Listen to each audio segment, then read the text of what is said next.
Bom, consciente de que é fim de expediente, sexta-feira à tarde, eu tinha preparado uma palestra, mas decidi que vou fazer uma versão um pouquinho mais light. Eu só espero que vocês não sejam, não achem que é simples demais. No lugar de o tema dessa palestra é invariantes topológicos, mas no lugar de falar em generalidades, eu decidi só apresentar um exemplo que eu espero que seja que transmite o feeling do assunto. Então, essa palestra vai ser sobre invariantes de nós, e eu queria, no lugar de dar definições, etc., começar para fazer uma pergunta super fácil. É o seguinte: estamos falando de curvas fechadas em R3 e não tem nada de geometria diferencial, equivalência topológica, então você é permitido de amassar as suas figuras desde que você preserva a forma topológica da figura. Então, uma pergunta simples poderia ser o seguinte: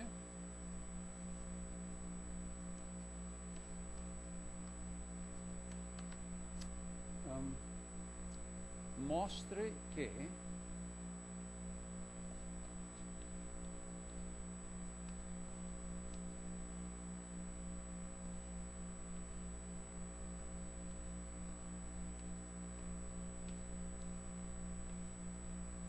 onde esse símbolo aqui quer dizer que não existe uma deformação contínua desses dois círculos que consegue separar esses círculos sem um círculo passar pelo outro.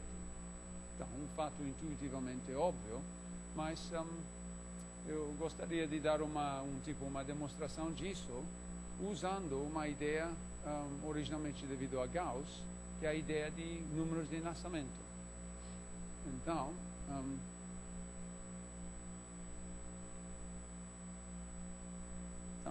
na realidade, uma simplificação do número de enlaçamento vai ser um número de enlaçamento de módulo 2.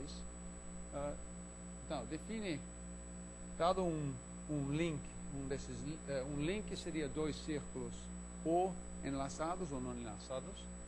Então, define o enlaçamento, chama isso de K, por exemplo, o enlaçamento de K a ser o número.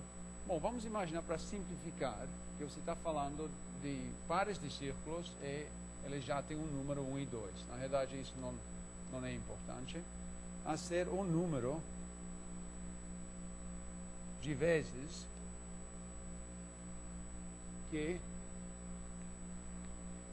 1 passa debaixo de 2.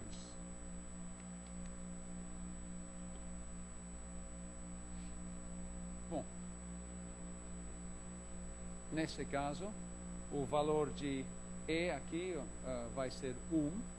O 1 passa uma vez debaixo do 2, justamente passando debaixo nesse cruzamento aqui.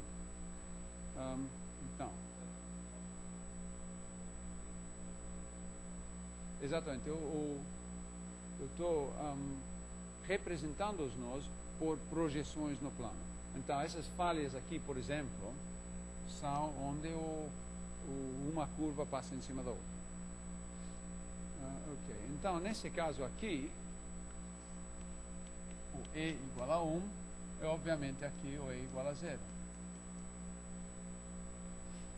A ideia vai ser simplesmente que é impossível passar dessa situação para essa situação aqui, porque a paridade desse número E é diferente nos dois casos.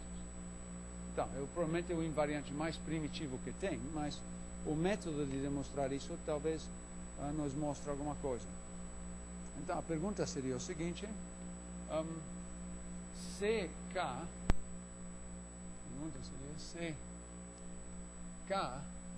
pode ser elevado em L, agora eu estou falando em geral nessa situação de duas curvas, K consiste de duas curvas e L também. Então, o que você pode dizer? Qual a relação entre o enlaçamento de K e o enlaçamento de L? Bom, isso podemos responder bastante facilmente da seguinte maneira. Em teoria, essa equivalência, essa deformação de K em L pode ser bastante complicado, mas é um resultado clássico que ela pode ser reduzida a uma série de movimentos elementares. Então, aqui vamos usar o fato chamados movimentos de Reidemeister, que aqui K, essa equivalência pode ser realizada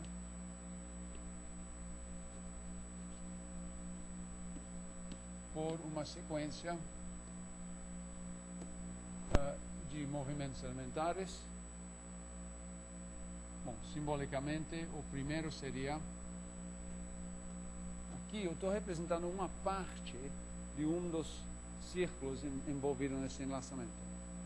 Então, realmente, o desenho continua aqui. Esse movimento, que é um movimento local, simplesmente pega uma firula assim e simplesmente puxa essa parte da curva até isso desaparecer. Então, isso é o primeiro movimento. Então, isso também pode ser invertido, se você precisa. Você pode pegar um pedaço num pedaço da sua curva, você pode dar criar uma firula assim, no sentido inverso. Deixa eu dar um exemplo muito simples disso. Você pode imaginar que você tem, por exemplo, essas duas curvas aqui. Então é claro que você poderia, fixando essa curva, simplesmente rodar essa curva até ela rodar por mais ou menos 180 graus. Então, a posição inicial seria assim. E a posição final seria assim.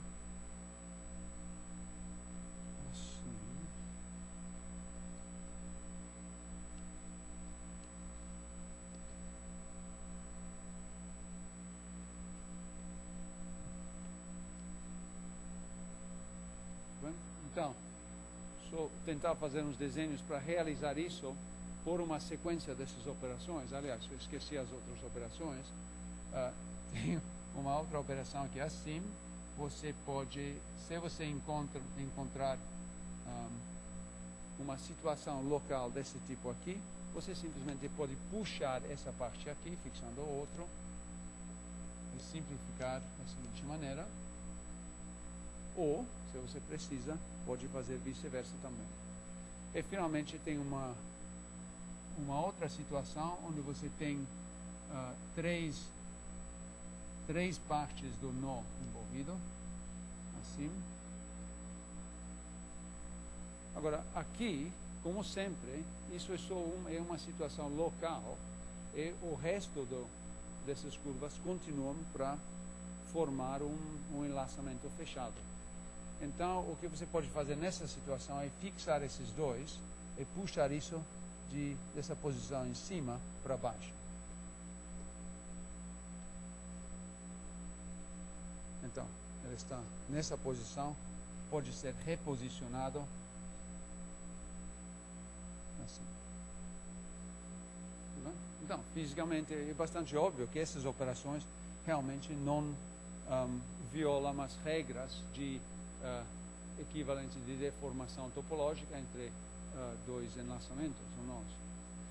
Então, aqui, por exemplo, fixando esses dois, pega esse pedacinho aqui puxa ele para baixo até chegar nessa posição aqui.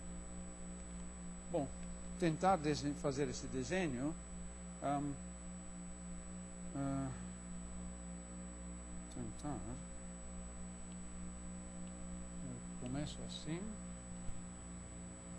Agora essa curva aqui, eu posso fazer uma firula assim.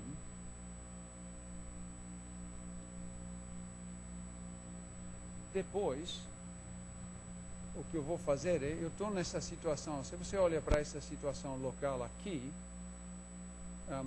considere essas duas partes como fixas e puxa essa parte para o outro lado.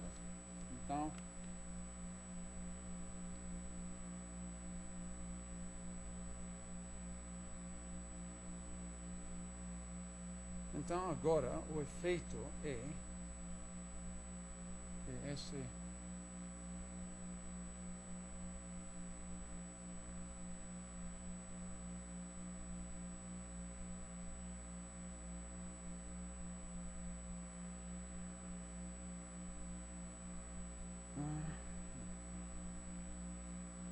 não, eu queria.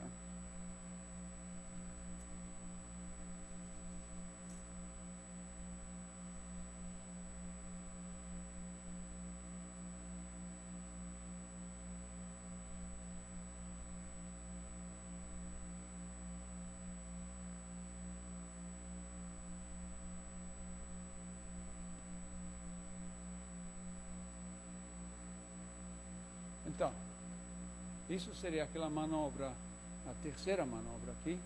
E finalmente, eu desfaço essa firula aqui e chego nessa posição aqui. Okay. Então, é um exemplo simples de como reduzir qualquer movimento, qualquer equivalência entre dois nós, por uma sequência dessas operações aqui.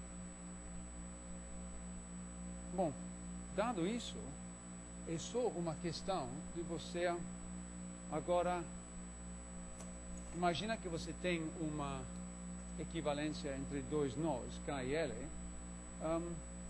você sabe que pode ser reduzido uma sequência dessas operações simples, então é só você verificar o que acontece com o seu número E de enlaçamento nessas três operações.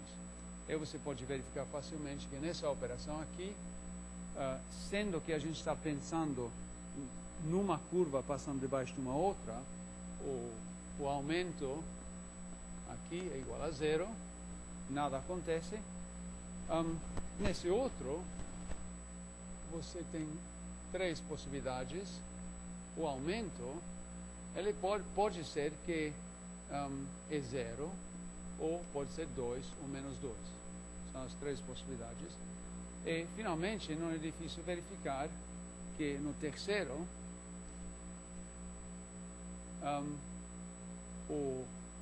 esse número não muda. Tudo bem?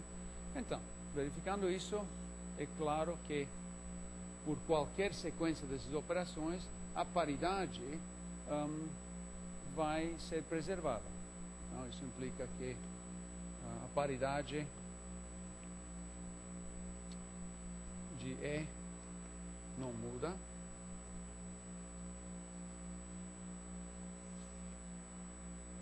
Então, logo, olhando para o problema inicial, você tem E igual a 1 inicialmente, e você está querendo levar ele a um enlaçamento com E igual a 0, impossível. E logo,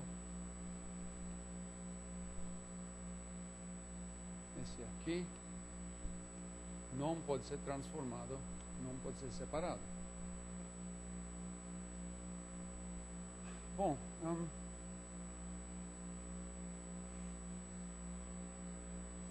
tudo muito lindo, mas esse invariante aqui é, digamos, um pouquinho fraco.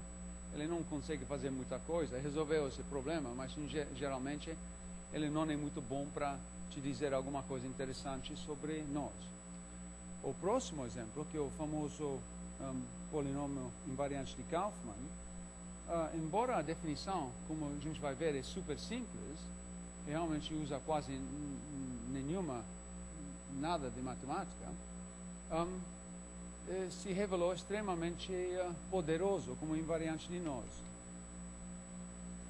Então, parece que é tão simples que ele realmente poderia ter sido descoberto nos primórdios da teoria dos nós, mais ou menos 120 anos atrás, só que ele teve que esperar até os anos 80, quando ele foi descoberto realmente por acidente.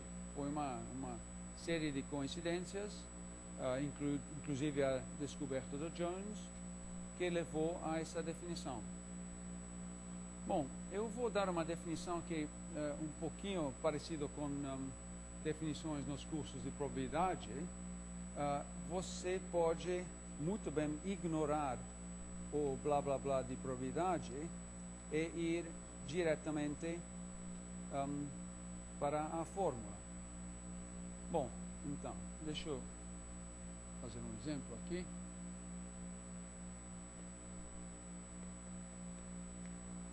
Pega o nosso, esses dois círculos enlaçados.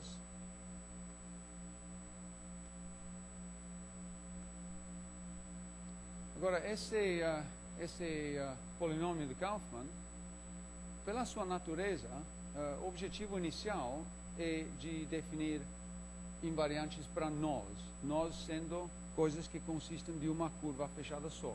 Só que pela sua natureza, que a gente vai ver, você é obrigado a considerar todas as possibilidades de links de vários números de componentes, nesse caso, duas componentes conexas. Bom, então, começa com esse nó aqui. Você pode fazer o seguinte com esse nó. Vamos chamar de redução. Uma redução desse nó é simplesmente você, em cada cruzamento, você desfaz o cruzamento.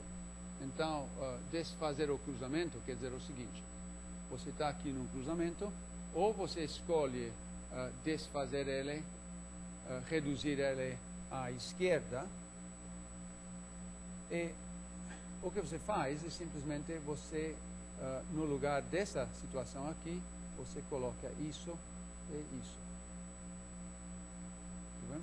Então, eu vou fazer, vai ficar claro quando chego a fazer as reduções aqui. Por que esquerda? Porque aqui você chegou, virou à esquerda, e você poderia ter chegado aqui e você teria virado à esquerda aqui. Então, é uma coisa consistente. À direita, você deve fazer o oposto, que seria, você chega aqui e vai à direita, assim. Então, são as duas alternativas. Você ou desfaz esse cruzamento à esquerda ou à direita. Ok, então, deixa eu rapidamente fazer os desenhos aqui das 4 maneiras de você reduzir esse nó.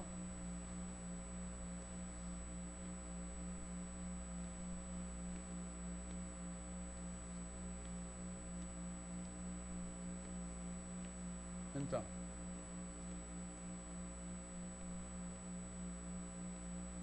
o mesmo nó em cada situação. Agora, aqui, eu vou reduzir aqui esquerda, vamos chamar isso de esquerda.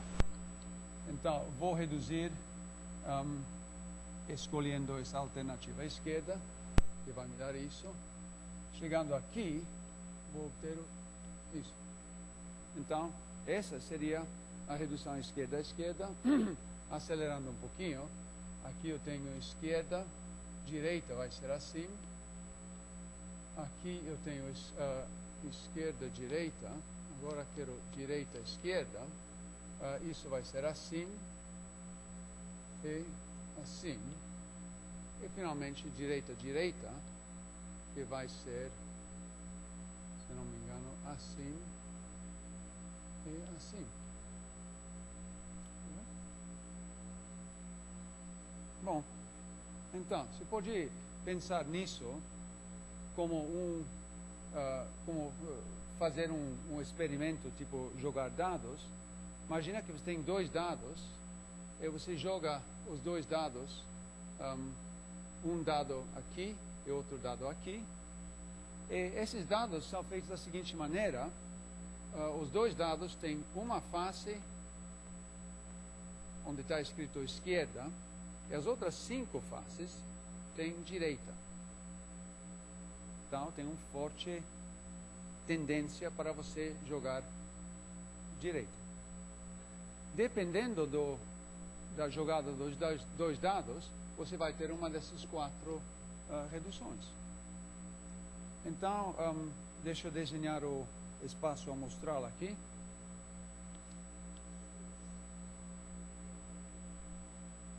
É porque, na realidade, esse, por enquanto, é 1 contra 5, mas, em geral, esse 5 vai virar uma variável. O problema com isso é que é extremamente simples a matemática envolvida, só que você entender exatamente de onde vem não é tão fácil. Então, deixa eu tentar desenhar o espaço amostral aqui. Eu estou seguindo essa trilha aqui, não porque tem alguma, pelo menos para mim, algum significado profundo, probabilístico nessa construção, mas é que o formalismo realmente lembra bastante o que se chama de state sums, mecânica estatística. Ok, então, lá vem o espaço amostral. Aqui eu tenho, onde que estamos? Aqui, o resultado de jogar esse dado aqui. Aqui eu tenho, então, espaço amostral tem, consiste de 36 pontos, e nós temos a seguinte variável aleatória, que é quase a única que você pode imaginar aqui. Essa variável aleatória é o número de componentes conexas, o número de círculos que você vê depois de desfazer os cruzamentos. Então aqui, deixa eu botar os valores. A gente vai fazer basicamente calcular a distribuição dos valores,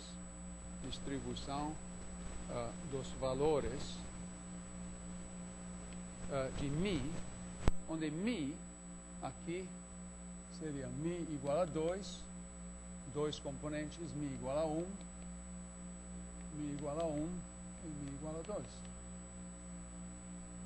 Então, colocando os valores aqui, vai ter 2, e aqui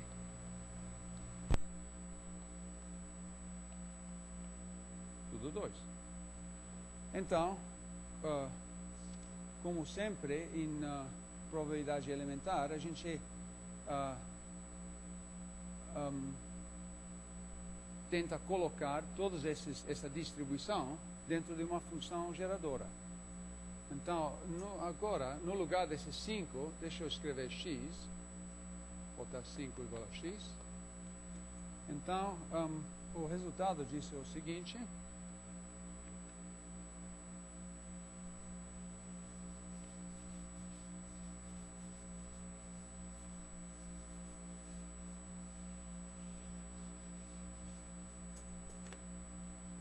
Então, conclusão, μ é igual a 2, quantas vezes? 1 mais x quadrado vezes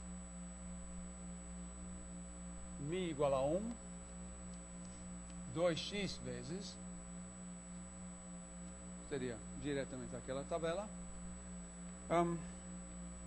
e o total é 1 mais x quadrado, como deveria ser. E como é que a gente escreve isso, então? Vamos introduzir, por enquanto, só uma variável formal, z. Então, a função geradora vai ser o seguinte, seguindo a ideia de probabilidade elementar. Você considera isso como o coeficiente de z, ou seja, 2xz, chamado de função geradora por enquanto, mais 1 mais x quadrado vezes z quadrado. Ou seja, aqui, μ igual a 1, esse cara aqui aparece, o 1 mais x quadrado aparece como coeficiente de z quadrado. Tudo bem? Bom, isso é o polinômio de Kaufmann para nesse caso, só que, como nós vamos ver depois, tem uma sutileza, que é que esse z não vai ser uma variável independente do x, ele tem um valor certo, e o valor certo do z será exatamente menos x mais 1 sobre x. Ou seja, para essa coisa ter algum valor, alguma utilidade topológica, o que você tem que fazer, como a gente vai ver, é escolher o z a ser exatamente isso. Então, com esse valor de z, isso é o que é a definição do chamado colchete de Kaufmann, desse exemplo aqui.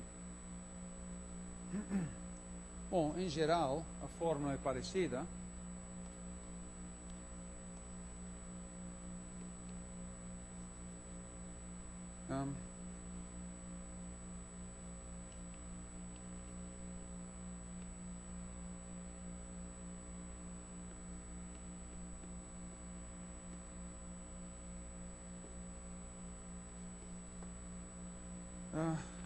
Que são essas coisas aqui? Esse z continua sendo aquela variável. Um estado é simplesmente um resultado da jogada do... Tem 4 estados naquele desenho, né? Esquerda, esquerda, esquerda, direita, etc. Okay. Então, você faz a soma sobre todos os estados da variável, essa função geradora, elevado a mi epsilon. O que é mi epsilon? Bom, dado um estado, você tem uma redução do nó e você tem um mi associado. Então, eu explico essa parte aqui. Aqui você tem o P de epsilon, seria o peso do estado. Aqui os pesos eram 1 mais x quadrado, que corresponde àquele 26 aí, e o 2x, que corresponde ao 10. Então, o P de epsilon seria, na realidade, x elevado ao número de 10 em epsilon.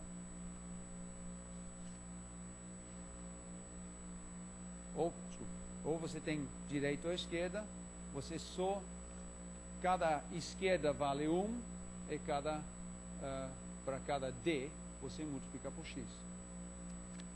Ok, bom, deixa eu rapidamente dar umas propriedades gerais desse polinômio.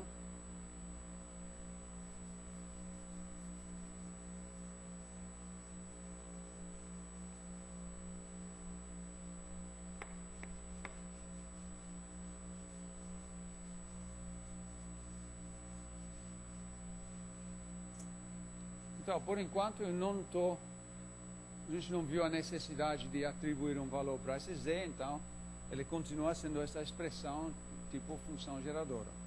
Mas umas propriedades que são fáceis de verificar, e não precisa fazer aqui, são o seguinte. O primeiro expressa o primeiro é a seguinte regra, que vou deixar como exercício, com uma pequena dica.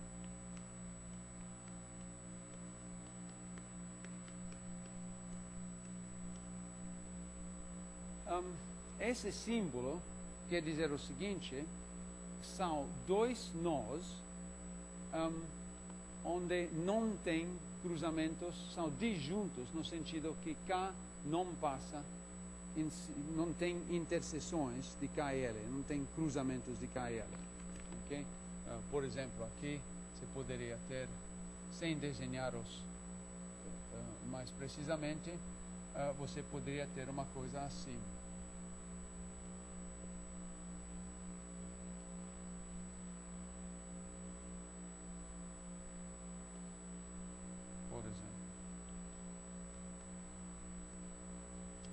Ok? A única condição que você quer é que não tem cruzamentos entre K e L.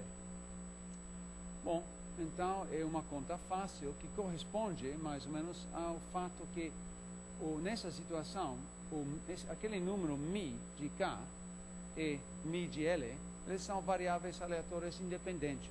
E, como sabemos, um fato elementar, quando se calcula a função geradora da soma, o mi de k com L é o mi de k mais o mi de L, você tem essa forma produto para as funções geradoras. Então, esse aqui é fácil com a dica que os estados de k disjunto L são os estados de k produto estados de L. Então, uma vez que você vê isso, essa forma sai bastante fácil. A segunda forma, que vai ser mais importante para a gente, é a famosa forma de recursão.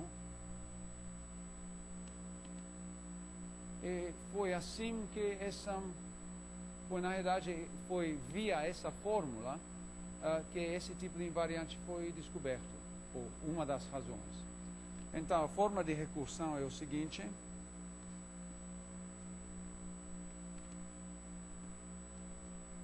Vou botar isso de uma forma um pouquinho mística aqui.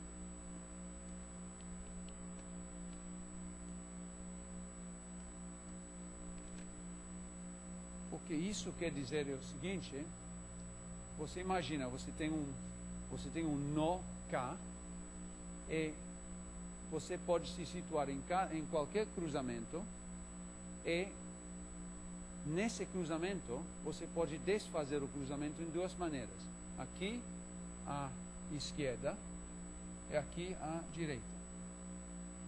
Então, o valor, também é bastante fácil verificar isso, o valor desse polinômio para o K é o valor para K, onde você resolveu à esquerda, mais x vezes o valor, o polinômio no nó correspondendo a D.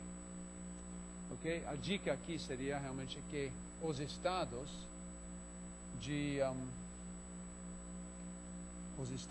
K são iguais aos estados.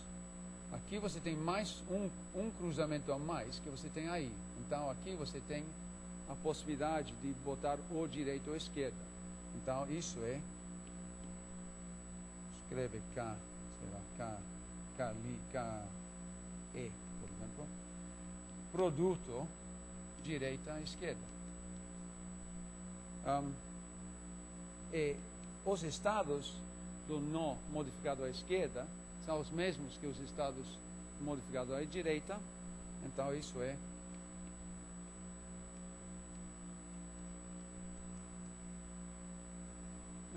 basicamente só uma questão de olhar para esta definição. É fácil, 2 ou 3 linhas, deduzir essa forma de recursão. Ok, isso, mas mesmo sendo uma forma simples, é bastante útil para o que a gente vai fazer. Então, o plano é o seguinte, é olhar para o efeito dessas 3 operações nesse polinômio de K.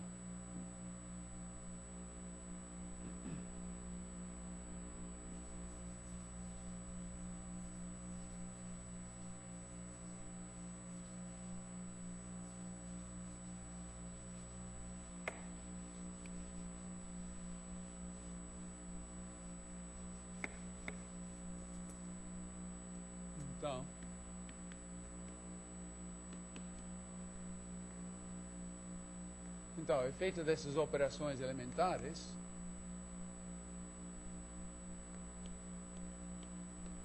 no polinômio do nó. Bom, o primeiro, realmente, por enquanto, a gente não é muito interessante. O primeiro era aquela operação onde você tem essa firulinha aqui e você simplesmente faz ela desaparecer. Bom, chamando isso de K, podemos fazer a seguinte conta.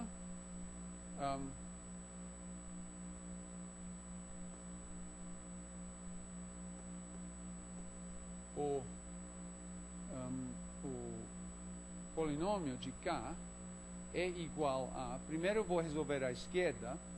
O que isso vai fazer? À esquerda, eu vou fazer essa resolução aqui. E o que acontece é que você tem,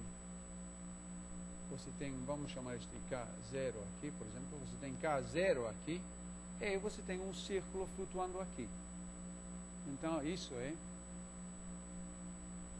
K0 união disjunta um círculo, mais X vezes, você tem que ver o que acontece quando você resolve a direita. Bom, resolvendo a direita, você tem uma coisa que não parece esse K0, porque ele tem uma protuberância aqui, mas puxando isso, você vê que isso dá K0. Agora, pela fórmula do produto, que é muito fácil verificar aqui, isso é igual a Z vezes K0. Ou seja, a operação de criar uma firula aqui corresponde à multiplicação por x mais z. Então, essa operação, resumindo, ela corresponde à multiplicação, ou, dependendo do sentido, divisão, por x mais z, ou também tem o caso tem um outro caso parecido, onde o fator é 1 mais xz. Então, por enquanto, não muito interessante, a operação crucial que vai dar essa definição de z, é a segunda operação,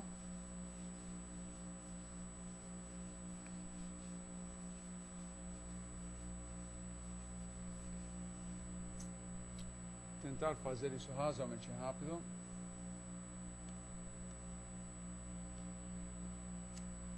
Então, o polinômio disso, deixa eu não escrever aqueles colchetes, você tem que entender que tem uns colchetes aqui. Isso é igual a, bom, primeiro eu vou resolver esse cruzamento aqui. Resolvendo à esquerda, eu tenho isso, resolvi assim, mais x vezes, o que acontece quando eu resolvo à direita? Essa parte vira um intervalo vertical,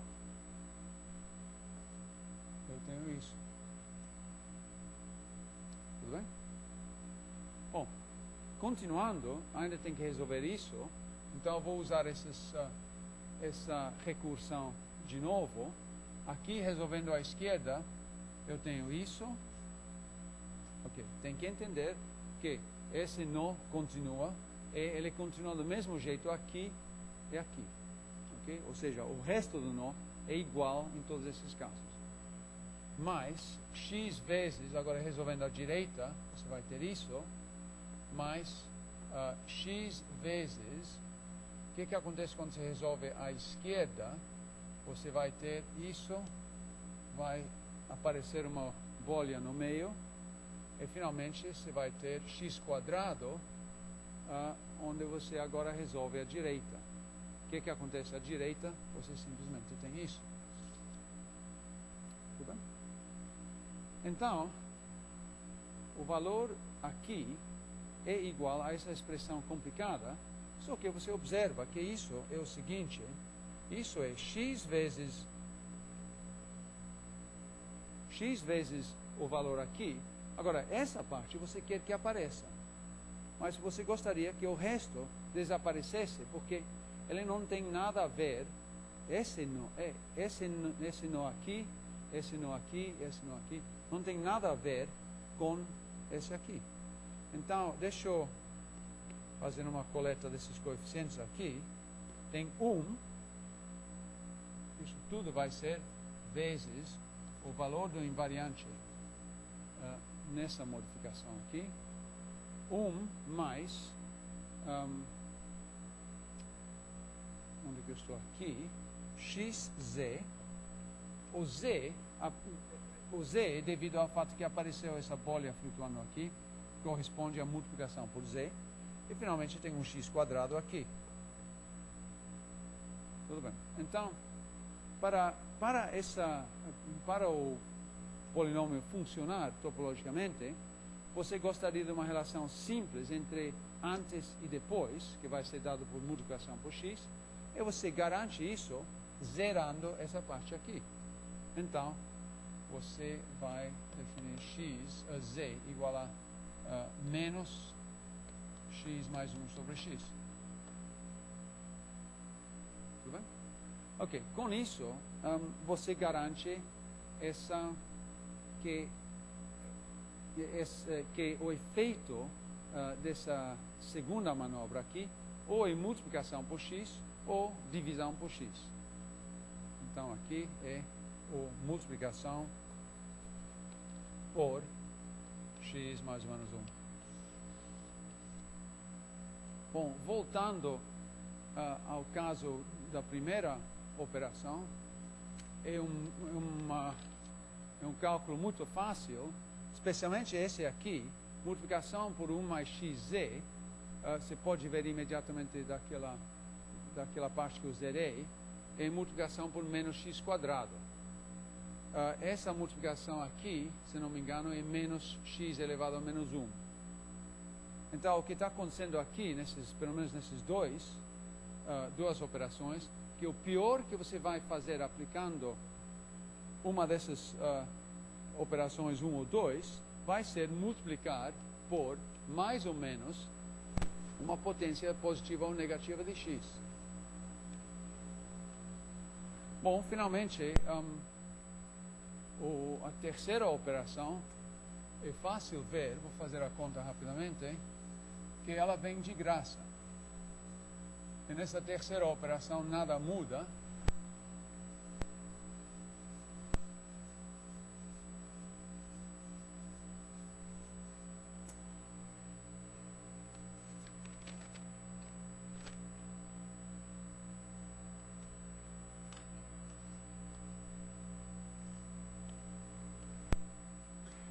Então, tem que investigar a relação entre isso, que seria o antes, e depois entre isso e isso aqui. Fazer a expansão nos dois. Então, isso é igual a... Bom, aqui, deixar esses dois fixos é suficiente só usar a recursão para esse cruzamento aqui. Então, você resolve isso à esquerda, vai te dar o seguinte.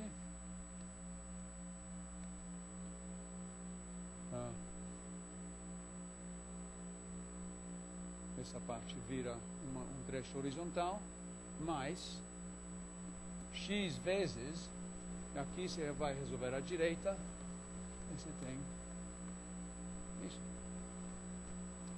Fazendo o mesmo aqui, você vai resolver à esquerda, vai te dar o seguinte.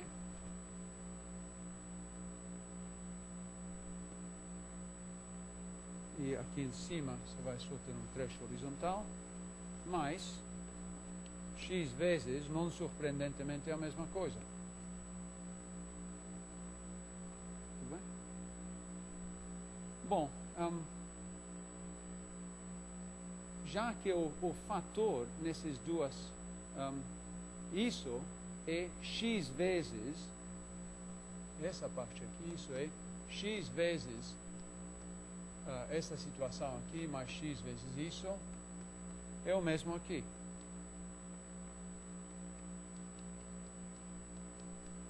Então, são iguais.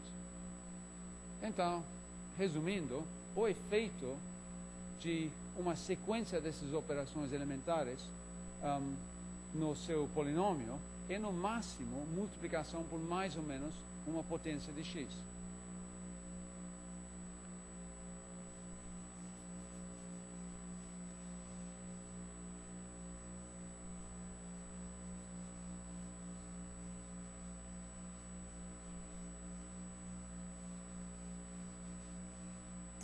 Então, você pode dizer que CK é equivalente a L, então isso implica que o polinômio de K é equivalente ao polinômio de L, onde essa equivalência é multiplicação por mais ou menos uma potência de x. Ok, então deixa eu rapidamente aplicar isso a um problema razoavelmente não trivial, que se você usa outros invariantes topológicos, se torna bastante mais complicado. Então, isso é a questão de simetria de nós.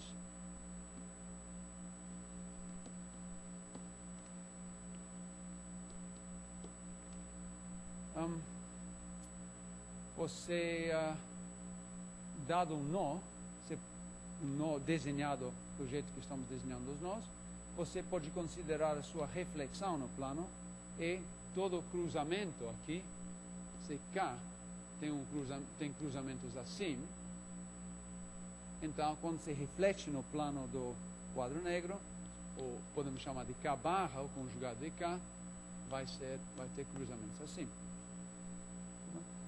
Então, uma questão seria, se você tem uma lista de nós, tenta descobrir quais são os nós simétricos. Então, deixa eu fazer uma lista muito pequena aqui. Então, aqui tem o K e o K barra. Bom, o mais simples seria o círculo. Aliás, ainda mais simples o vazio, mas vamos para o círculo. Obviamente simétrico. Mesmo se você pega dois círculos disjuntos, obviamente é simétrico. Você pode pegar esse exemplo que a gente estava considerando, esses dois círculos entrelaçados, e eu já fiz, ou bom, mais ou menos, me embananei aí, mas eu já fiz a equivalência entre esse nó e o seu refletido, simplesmente fazendo assim. Então, esse aqui pode ser feito explicitamente, e você tem aqui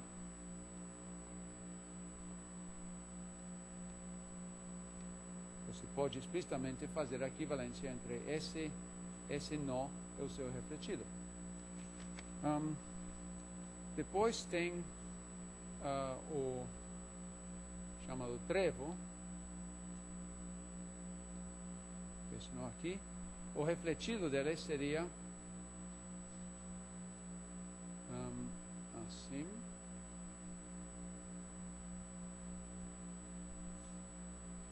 O que nós vamos descobrir usando esse polinômio é que não é possível deformar esse nó no seu refletido.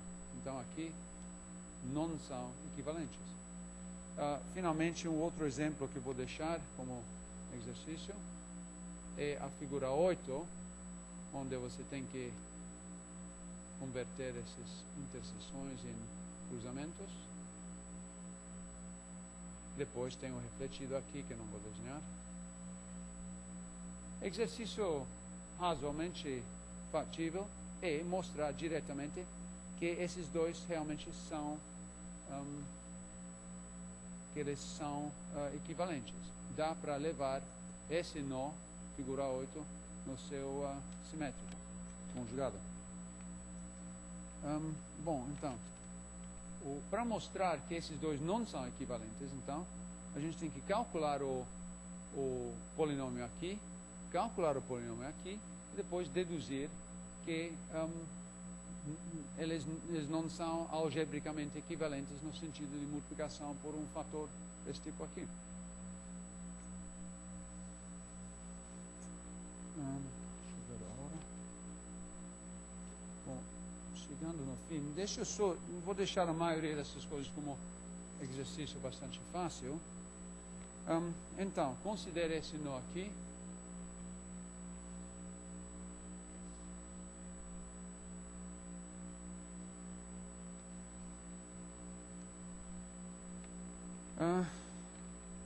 Ok, ele tem, então, as possibilidades para a resolução dessas três interseções são esquerda, esquerda, esquerda, esquerda, esquerda, direita, esquerda, direita, direita e direita, direita, direita. Agora, devido à simetria aqui, tem três alternativas iguais, esquerda, direita, esquerda e direita, esquerda, esquerda. Então, economiza o trabalho um pouquinho. O resultado é o seguinte, que aqui o peso aqui é 1, aqui o peso é 3x, aqui o peso é 3x quadrado, e aqui é x cubo, soma x mais 1 ao cubo, como deveria ser. Os valores de μ, aqui você descobre que é 3, aqui se descobre que é 2, μ igual a 1 aqui, e μ igual a 2 aqui. Então, o resultado das suas contas é o seguinte, o valor disso é z cubo mais z quadrado. Estou convertendo isso diretamente na função geradora, x cubo mais 3x, mais z vezes 3x quadrado. Então, com umas contas fáceis, você conclui o seguinte.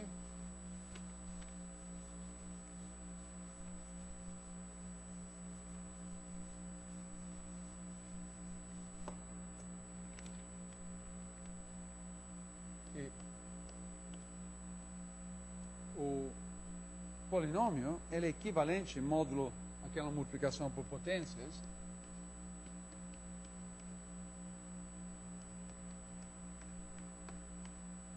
equivalente a isso. Você não precisa fazer a conta para o refletido, para o conjugado.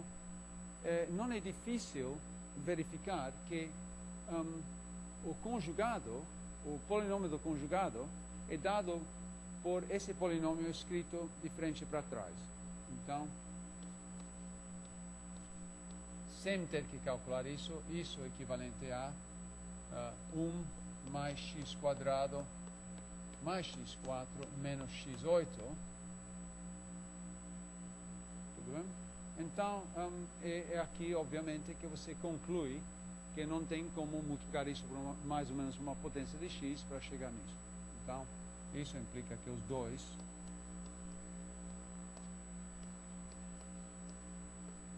logo que o seu k não podia ser equivalente ao conjugado.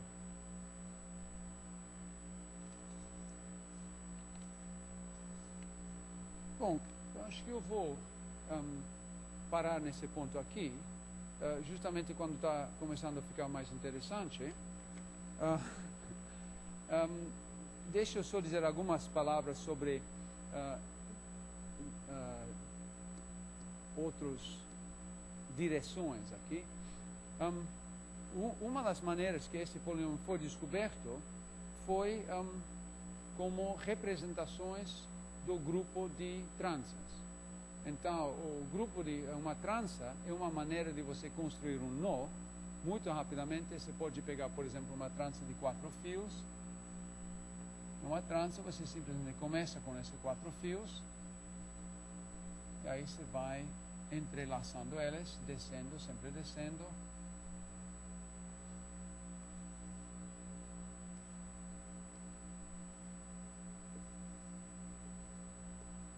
Até chegar aqui.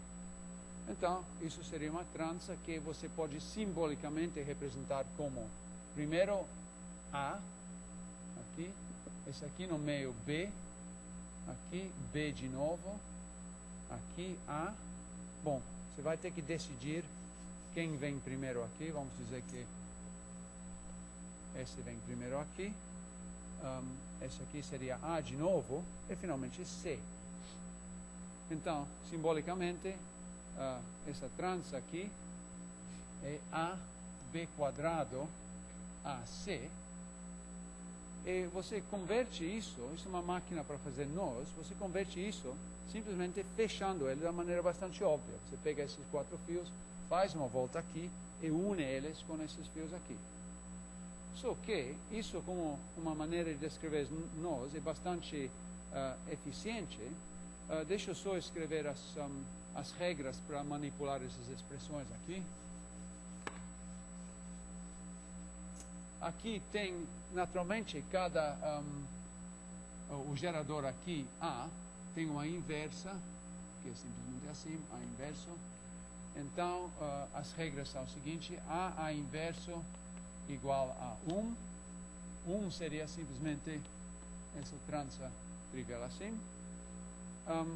Você tem ABA igual a BAB, é o mesmo para B e C. Isso corresponde àquela terceira regra de passar um fio em cima de um cruzamento. Finalmente, para coisas mais distantes aqui, você tem AC igual a CA. Não tem interação, é bastante... Aliás, eu fiz isso aqui. Eu posso escolher o nível aqui e escrever AC ou CA. Tudo bem? Então, comentário final. Você pode, isso é um grupo, e você pode arrumar uma representação numa álgebra, que é uma maneira boa de você criar esses invariantes como traços de representações. E o objeto que você descobre aqui é uma álgebra que era já conhecida, só que ela vem de uma forma diagramática, é a chamada álgebra de Temple-Leve.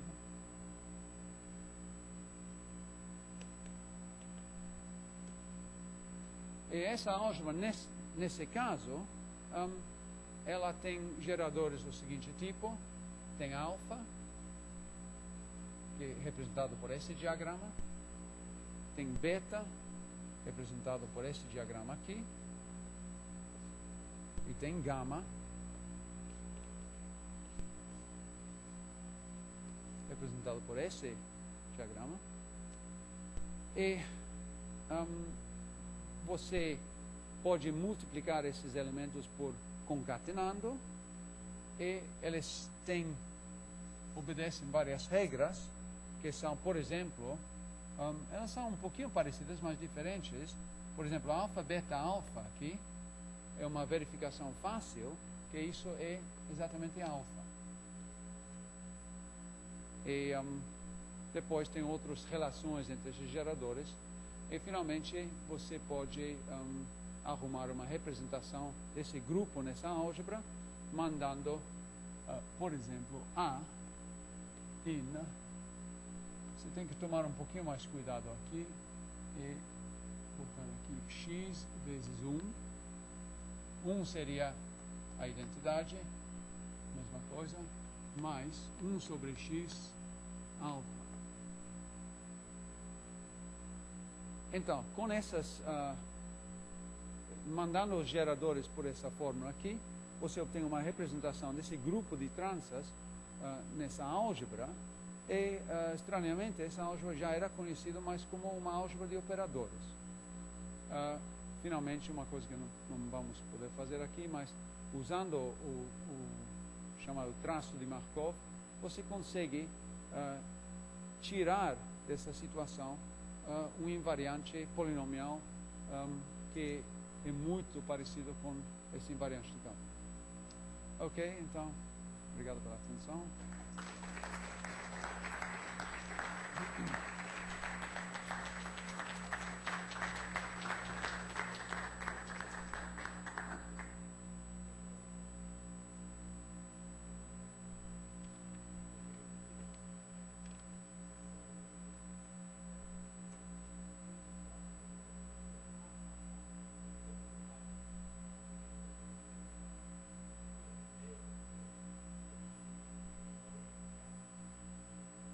Eu só vou dizer, resmungar umas palavras que eu realmente não entendo as ramificações, mas, por exemplo, você pode encontrar o polinômio de Kaufmann em livros sobre gravitação quântica. Que mais? Bom, eles também são usados em topologia para invariantes de 3 variedades. Então, tem realmente essa coisa extremamente simples, infantil, que, aliás, o próprio Jones falou. O que ele falou? É preocupantemente simples. Ou seja, acho que ele não estava totalmente a favor dessa simplificação radical. Mas então, tem conexões com várias outras áreas. Inclusive, essas tranças aqui, elas tem um artigo no Physics Archive, 2005, esqueço os autores, onde tem uma sugestão para construir um computador quântico que usa justamente, bom, a ideia teórica é usar um número pequeno de chamadas quasi-partículas, e você induz essas quasi-partículas a fazer uma dança. Eles são confinados em 2 dimensões, ou seriam confinados em 2 dimensões. Você obriga elas a fazer uma dança no plano, e o gráfico, o espaço-tempo disso, seria uma trança. E essa trança, ela pode ser usada para construir, não sei como se chama, gates, em computação. Aquelas são portas portas lógicas, né? And not. Então, a ideia teórica é que essa maneira de você construir um computador quântico tem a vantagem que ele é mais robusto, pelo menos em temperatura baixa, que outras sugestões. Então, esses nós estão em todo lugar.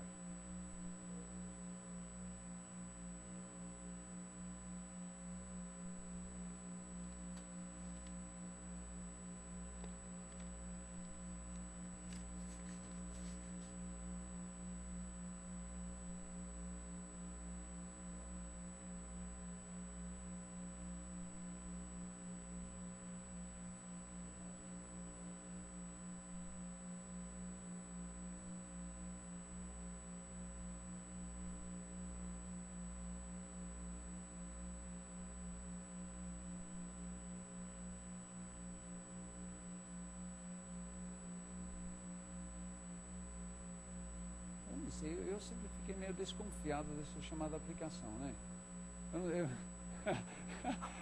Não sei, porque o que eu não entendi é exatamente onde ele se propõe a usar um pouquinho de matemática, né? Obviamente, eles dizem que a natureza realmente faz aquele negócio de resolver cruzamentos. Parece que acontece na natureza. A natureza pega um cruzamento assim e vai modificando assim, né? Mas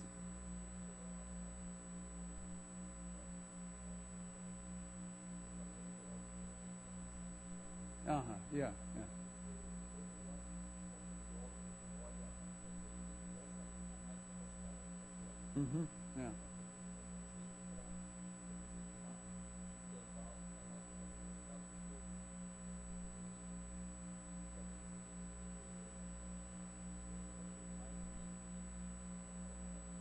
Yeah.